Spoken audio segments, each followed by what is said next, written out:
Viewers அனைவருக்கும் வணக்கம். இன்னைக்கு நம்ம எதை பத்தி பார்க்க போறோம்னா தரங்கம்பாடியில் அமைந்துள்ள டேனிஷ் கோட்டையை பத்தி பார்க்க போறோம்.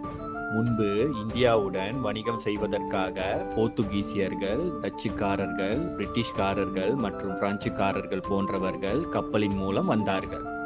டென்மார்க் நாட்டின் டேனிஷ்காரர்களுக்கும் இந்தியாவுடன் வணிகம் செய்து கோட்டையை அமைக்க வேண்டும் என்ற ஆசை இருந்துள்ளது.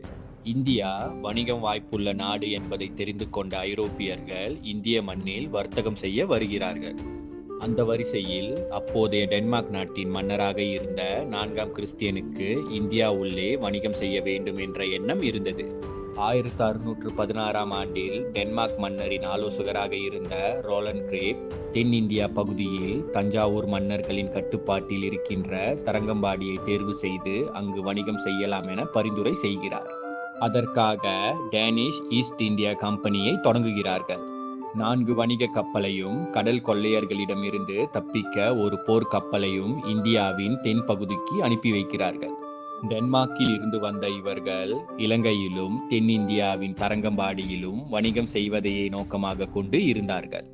அப்பொழுது இந்தியாவில் பல ஆண்டுகள் செல்வாக்குடன் பலமாக வணிகம் செய்து கொண்டிருந்த போர்த்துகீசியர்களுக்கு இது பிடிக்கவில்லை.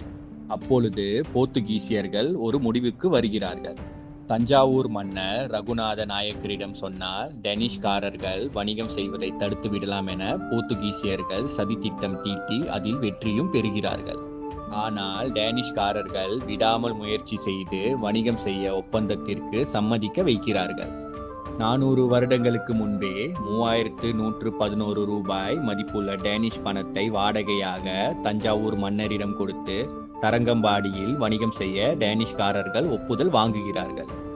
டென்மார்க் அட்மிரல் ஆர்கிட் தஞ்சை மன்னர் ரகுநாத நாயக்கரிடம் போட்ட ஒப்பந்தத்தில் கடற்கரை பகுதியில் கோட்டை அமைக்கவும் அந்த பகுதியில் எந்த ஐரோப்பியர்களும் வணிகம் செய்யக்கூடாது என்று ஒப்பந்தம் செய்கிறார்கள்.